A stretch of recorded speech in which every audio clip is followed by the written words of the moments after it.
আমার নাম প্রভাস চন্দ্র মিত্র, বয়স 75+। 2008 সালে আমি রিটায়ার করি।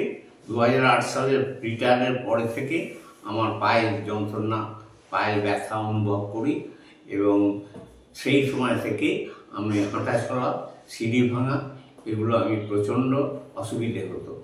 এর পরবর্তীকালে আমার পা লক হয়ে যেত। লক হয়ে যাওয়ার ফলে প্রচণ্ড যন্ত্রণা হতো এবং আমাকে লাঠি নিয়ে চলাফেরা করতে হতো। এই জন্যে আমি প্রথম ওই রাজপুরে অর্থোপেডিক সার্জনকে দেখাই এবং তার কাছে আমি সামান্য কিছু ব্যথার ওষুধ দিয়েছিলেন। হ্যাঁ, এরপরে আমি আমরি বকুলপুরে যাই। উনি একটা পা অপারেশন করার কথা বলে, এই জন্যে কিছু ওষুধপত্র বলেন। আমি সেটা আমার ছেলে বলল যে না, আর একজনের মতামত নেব। পরবর্তীকালে আমি ডক্টর নামকে সন্তোষ কুমারের কাছে যাই।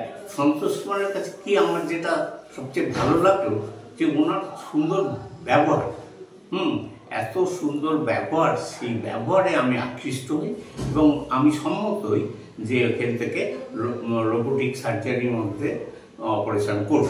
এবং উনি বলেন যে দুটো পা একসঙ্গেই করতে হবে, তা নয়তো যে পা একটা পা করলে অপর পা এফেক্ট হয়ে যাবে, মানে অসুবিধার সৃষ্টি হবে।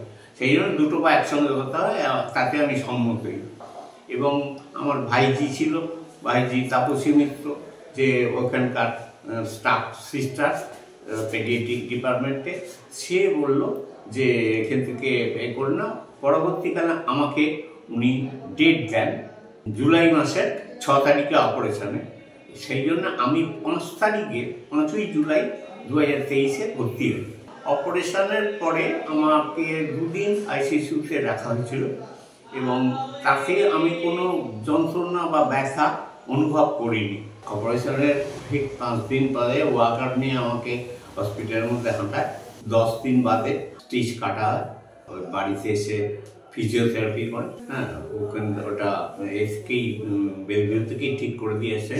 এই ছেলেটা অত্যন্ত ভালো করেছে, ফিজিওথেরাপি করেছে এবং তার ফলে 45 দিনের মাথায় আমি একদম পুরোপুরি সুস্থ হয়ে যাই এবং মাঠে চলাফেরা করতে, মাঠে হাঁটি এবং সিঁড়ি দিয়ে যাতায়াতে আমার কোনো এখন অসুবিধে তারপর থেকে হয়নি। এবং ঠিক 60 দিনের মাথায় আমি এসে বেনারস গেছি এবং বেনারস থেকে এলাহাবাদ গেছি। এলাহাবাদ গিয়ে ফিরে এসেছি, তাতে আমার কোনো রকম অসুবিধে হয়নি। বেনারসের যে হোটেলে থাকতাম সেটা ওই উঁচুতে উঠে সিঁড়ি দিয়ে উঠেও আমার কোনো অসুবিধা হয়নি। তারপরে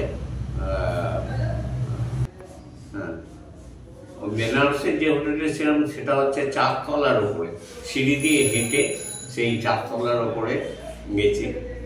আর ওখান থেকে এলাহাবাদে চলে এসেছিলাম। এলাহাবাদেও আমাদের